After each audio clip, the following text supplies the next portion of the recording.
네, 이번 차시의 학습 목표를 말씀드리도록 하겠습니다. 첫 번째, 사용자를 이해하고 그 종류와 특성에 대해 설명할 수 있습니다. 두 번째는 사용자 분석의 종류와 활용 방법에 대해서 설명할 수 있습니다. 먼저 사용성의 정의와 특성에 대해서 말씀드리도록 하겠습니다.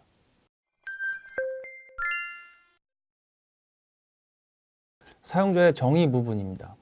사용자, 과연 그들은 누구인가에 대한 부분인데, 유저, 즉 사용자는 어떤 목표와 의도를 가지고 특정 시스템이나 컴퓨터, 모바일 기기 등을 사용하면서 능동적이고 가변적인 욕구를 가진 주체라고 정의할 수 있습니다. 여기서 능동적이고 가변적인 욕구를 가진 주체라는 것이 중요한 포인트인데, 사용자들은 보다 자유롭고 창의성을 증진시키는 방향으로 가고자 하고 있고, 또한 다양한 외부의 또는 심리적 요인 등에 따라서 매우 가변적인 욕구를 표출하고 충족시키는 사용자라고 보실 수가 있겠습니다. 두 가지 측면에서, 즉 인간의 본질적 욕구 측면에서 사용자를 정의할 수 있고, 또는 실제 그들이 원하는 기능은 무엇인가에 대한 측면으로 이해가 가능합니다. 사용자는 어떤 욕구의 소유자인가에 대한 부분은, 예를 들면 개인 프라이버시에 민감하며 사회적 소속감을 중시한다와 같이 사용자가 특정한 욕구적인 측면을 의미합니다.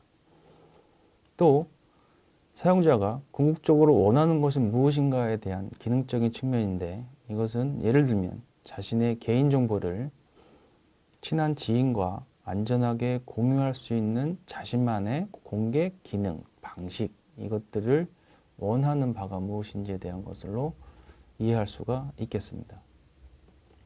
그렇다면 사용자의 종류는 어떤 것들이 있는지 살펴보도록 하겠습니다. 사용자의 종류에는 주사용자, 부사용자, 구매자로서의 사용자, 그리고 관리자로서의 사용자로 구분하여 설명하도록 하겠습니다. 주사용자는 말 그대로 사용자 분석의 주요 대상이 되는 사용자 그룹을 말합니다. 특정 목적을 달성하기 위해 시스템이나 컴퓨터를 통해 스스로 정보 처리를 하거나 기능을 이용하는 사람을 말합니다.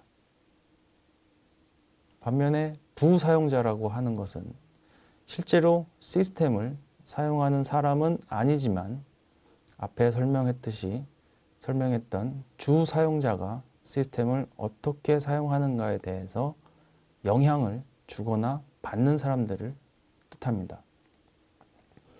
세 번째, 구매자로서의 사용자라고 하는 것은 실제로 시스템이나 기기를 구입하는 과정에서 그 구매에 결정권을 행사하는 사용자를 의미합니다. 이는 비즈니스 환경에서는 구매자와 사용자 간에 매우 다른 목표들이 나타나고 있으며, 그 특성 또한 다르게 존재합니다. 마지막으로 관리자로서의 사용자입니다. 이는 실제 사용자와는 다른 조직 내에서 실질적으로 조직의 일을 관리하는 사람을 의미합니다. 그렇다면 사용자의 특성들은 어떻게 구분할 수 있는지 설명하도록 하겠습니다. 사용자의 특성을 이해할 때에 행태적 특성과 개인적 특성으로 구분하여 이해할 수 있겠습니다. 이 행태적 특성이라고 하는 것은 상호작용성과 관련된 행태, 그리고 정보와 관련된 행태로 나누어 설명이 가능합니다. 상호작용과 관련된 행태로는 빈도, 얼마나 자주 쓰는가, 정기적으로 쓰는가, 간헐적으로 쓰는가, 또는 집중해서 어느 정도 기간 동안, 시간 동안 사용하는가, 아니면 일시적으로만 사용하게 되는가에 대한 행태입니다. 정보와 관련된 행태에 있어서는 얼마나 많이, 즉 양입니다. 또는 얼마나 복잡한가에 대한 복잡도에 대해서 정보를 대하는 사용자의 행태를 의미합니다. 마지막으로 기능과 관련된 행태에 있어서는 사용자가 정보에 대한 검색 기능, 이미지를 어떻게 처리하는가에 대한 방법, 저장, 편집, 공유 기능 등에 관한 사용자들의 행태적 특성을 의미합니다. 반면에 개인적인 특성에서는 사용자 스스로의 또는 사용자가 본연에 갖고 있는 성격적인 특성이라든가 신체적인 다름 또는 외부의 환경적인 요소에 의한 문화적인 특성에 따른 차이도 우리가 개인적인 특성으로 이해할 수 있고, 또는 특정한 어떤 맥락에 따른 동기가 있음으로 인해서 사용자들을 구분할 수 있는 요소로 쓰여집니다. 또한 사용자의 숙련 정도에 따라서 구분을 할 수도 있습니다. 초보자와 중급자, 숙련과 전문가로 사용자들이 해당 제품과 서비스의 기능 또는 기술을 이해하는 수준이라든가 이해할 수 있는 지식을 어느 정도 가지고 있는가 등등을 종합적으로 기준을 마련해서 우리의 사용자 분석의 대상인 사용자가 초보자에 해당되는지 중급자인지 또는 숙련가인지 아니면 최위에 있는 전문가 그룹인지를 설정하여 사용자 분석에 활용해야 합니다.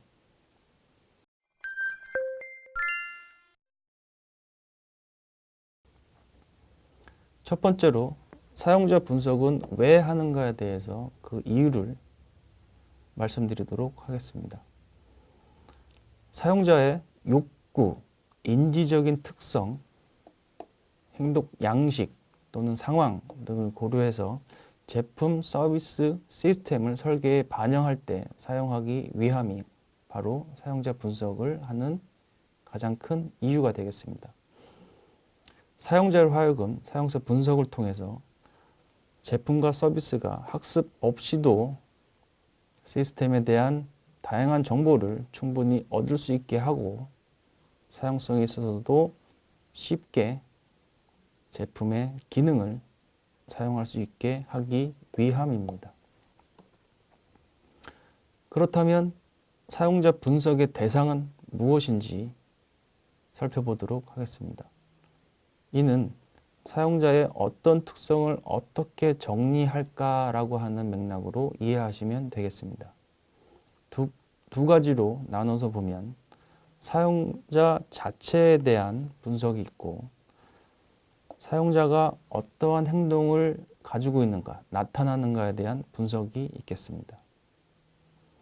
사람 자체에 대한 분석으로는 보편적으로 인간이 어떠한 욕구를 갖고 있고 인간 본연이 갖고 있는 심리적, 신체적 특징들을 분석하는 단계로 보시면 되겠습니다. 행동에 대한 것은 특정 제품 서비스를 사용자가 어떻게, 어떤 환경에서 왜 이용하는지에 대해서 행태 중심적으로 분석하는 방향이 되겠습니다. 사용자 분석이 그럼 왜 중요한지를 다시 요약해서 설명해 드리면 사용자가 생각하고 행동하는 과정은 매우 복잡하고 이해하기가 어렵습니다. 또한 우리 제품 시스템을 디자인하고 개발해야 할 사람들은 그 사용자를 위한 제품과 시스템을 어떠한 시스템을 개발할 것인지에 대해서 명확하게 파악해야 하는데 그 사용자들에게 최적의 경험을 제공하는 제품 서비스를 개발할 확률을 높이기 위해서라도 사용자 분석은 매우 필요합니다. 사용자 분석은 사용자의 요구와 선호도를 파악하고 그것을 제품, 서비스 개발에 반영하고 시장에 어느 정도의 적합성을 높이는 절차로도 볼 수 있습니다. 그렇다면 사용자 분석을 하는 방법론에 있어서 세 단계로 나누어 그 절차를 설명하도록 하겠습니다. 역할 모형을 중심으로 설명을 하도록 하겠습니다. 1단계로는 사용자 분석이 되는 조사 주제를 선정하고 거기에 참여할 유저를 선정하는 단계로 보실 수 있습니다. 실제 사용자를 대표할 수 있는 사람이라든가 조직 내의 사용자와 가장 접촉이 많은 관계 부서 관계자로 이 단계의 선정팀을 구성할 수 있습니다. 사용자들의 성별, 연령, 교육, 소득 수준, 지역, 문화적, 언어적 특성들 또는 선호, 취미 등 분석 대상을 사용자 리스트를 작성해야 합니다. 사용자 분석 1단계에서 참여자들을 설정할 때 있어서 참여할 사용자들을 선발하기 위한 질문지를 작성해야 되는데 이는 해당 시스템의 성격에 알맞는 주제에 대한 구성원을 모집하는 목적으로 활용됩니다. 1단계에서는 사용자 분석 절차를 확정하게 됩니다. 사용 행태는 무엇인지, 숙련 정도, 개인적인 특성을 어느 정도 확인할 수 있는 적합한 방법도 2단계에서 설정하게 됩니다. 2단계에서는 선정된 사용자들을 대표하는 소수의 사람들을 대상으로 한 역할 모형을 구조적으로 만들어내는 단계입니다. 주로 포커스 그룹 인터뷰라고 하는 기법을 활용하게 되는데 이때 조사 주제의 확정과 역할 모형 구조를 선정하게 됩니다. 역할 모형이라는 것은 사용자와 시스템 간의 관계에 초점을 두게 되어 있습니다.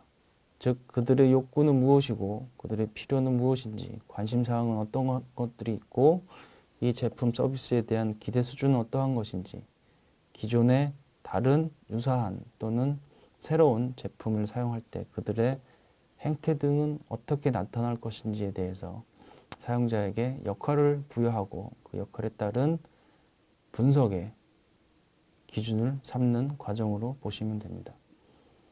이는 한 사람이 특정 시스템의 여러 가지 역할을 수행하게 만들고 또는 여러 사람이 한 시스템에 동일한 역할을 수행하게도 만들 수 있습니다.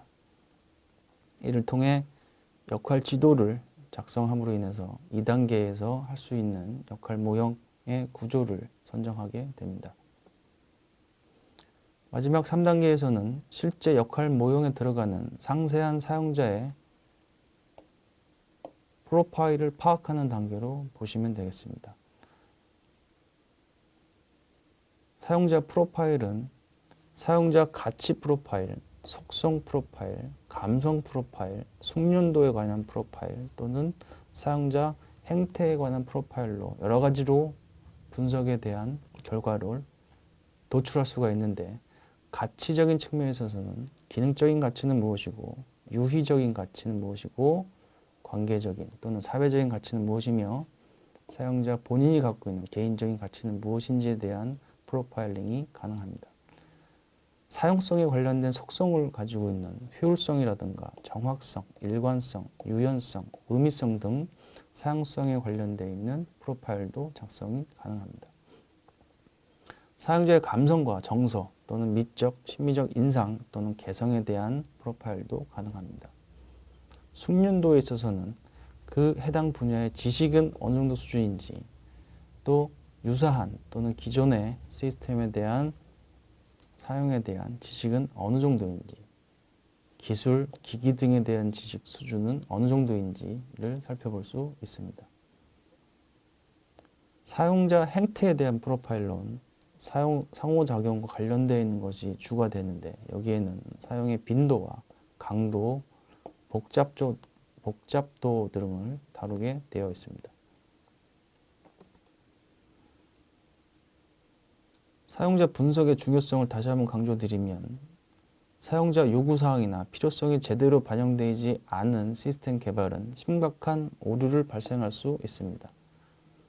이는 사용자가 아니면, 즉 개발자 또는 디자이너 자신은 사용자가 아니기 때문에 실제 시스템을 사용한 과정에서 겪게 되는 실제 사용자의 문제점이나 시스템을 이용하는 궁극적인 목적을 알아내기는 어렵습니다.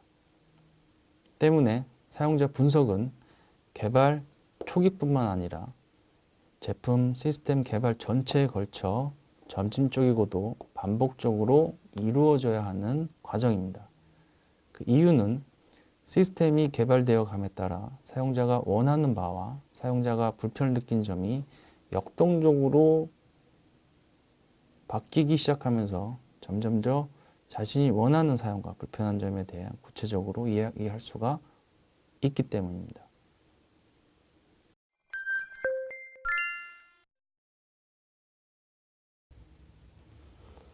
사용자 분석 도구와 기법은 여러 가지가 있습니다.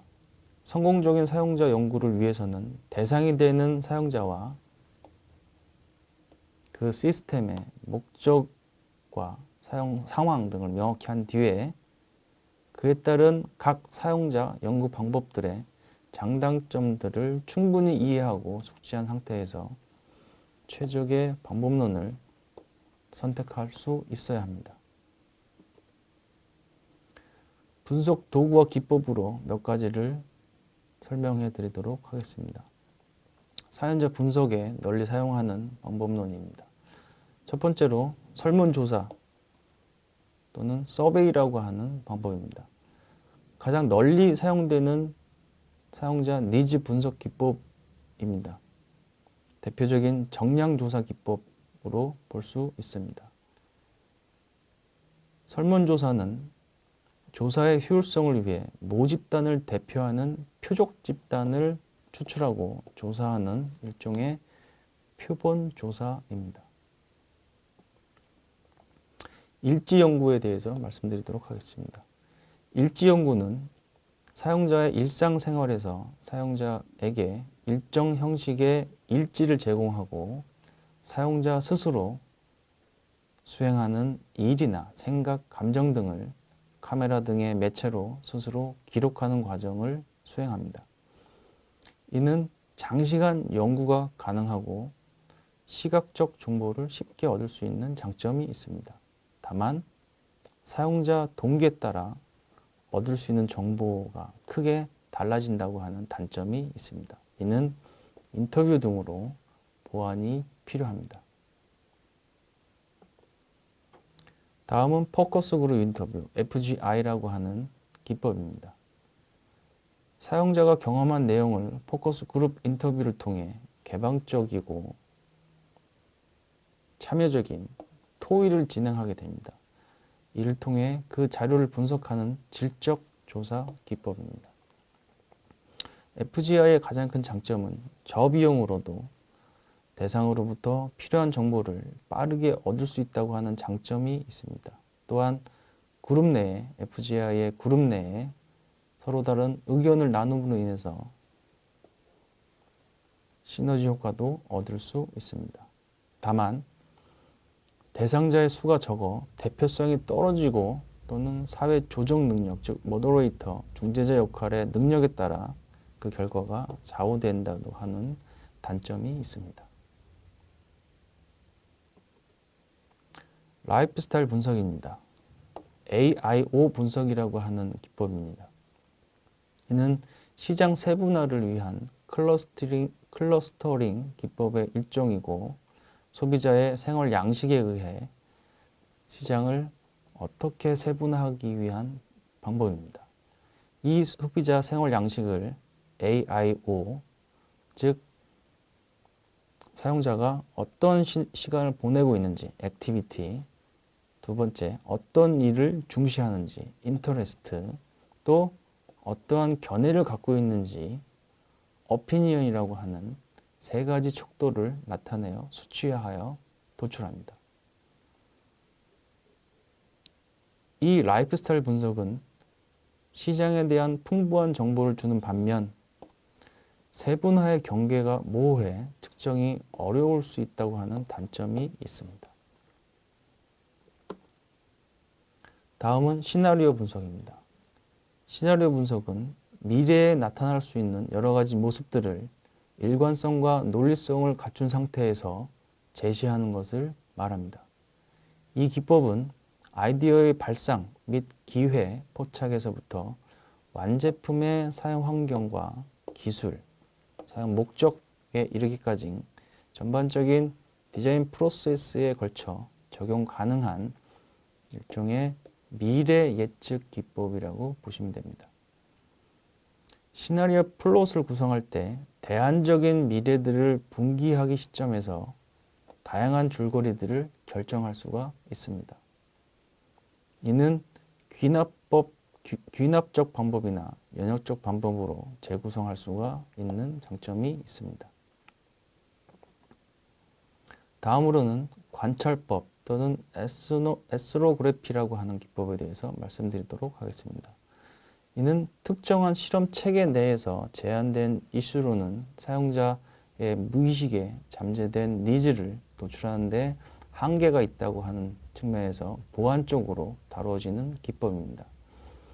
관찰을 통해 인간과 인간 행동에 영향을 미치는 주위의 환경 요소들을 고려해서 객관적인 관점에서 시행하는 정성적인 접근이라고 보시면 됩니다.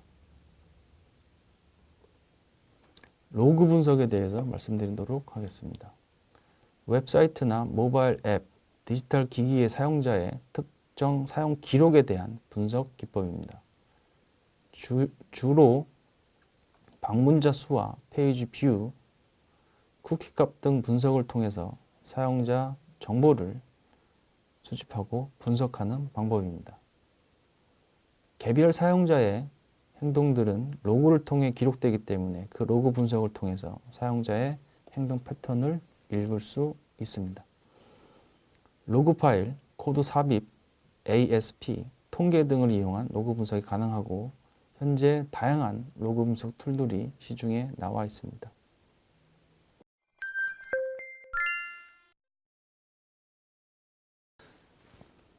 지금까지 여러분들은 사용자 분석 방법론에 대해서 살펴보았습니다. 사용자의 정의를 내렸고 그 특성을 이해하는 과정을 거치셨고요. 두 번째는 사용자 분석 방법론에 대해서, 마지막으로 사용자 분석을 할 때 있어서 주요 기법들이 무엇이 있는지에 대해서 학습하셨습니다. 결국 사용자는 어떤 목표와 의도를 가지고 있고 특정 컴퓨터나 시스템들을 사용함으로 인해서 벌어지는 능동적인 특성과 가변적인 욕구를 가진 주체라고 이해를 했습니다. 사용자의 종류는 주사용자, 부사용자, 구매자로서의 사용자 또는 관리자로서의 사용자로 구분하여 그 종류를 구분하고 이해할 수 있습니다. 그 사용자의 특성으로는 행태적인 특성과 개인적인 특성 또는 숙련도에 대한 특성으로 구분하여 이해할 수 있었습니다. 분석 방법론에 있어서는 사용자의 요구와 선호도를 파악하고 제품 개발 또는 그것이 시장에 나아갔을 때 어느 정도 시장의 적합성을 갖고 있는지를 조사, 분석을 통해서 그 경쟁력을 높이는 절차라고 볼 수 있고요. 사용자 분석은 그 단계적으로 보면 개발 초기뿐만 아니라 제품 출시에 이르기까지 개발 전체 단계에 걸쳐 점진적이고도 반복적으로 수행되어야 할 단계라고 이해할 수 있습니다. 사용자 분석 기법은 다양하고 그 기법들을 사용함에 있어서는 각각의 사용자 분석 기법들의 장단점을 이해하고 해당 제품 서비스, 그 다음에 사용자들에게 최적의 방법론을 제시할 수 있는 것이 무엇인지를 선택할 수 있어야 하겠습니다. 지금까지 사용자 분석 방법론에 대해서 학습하였습니다.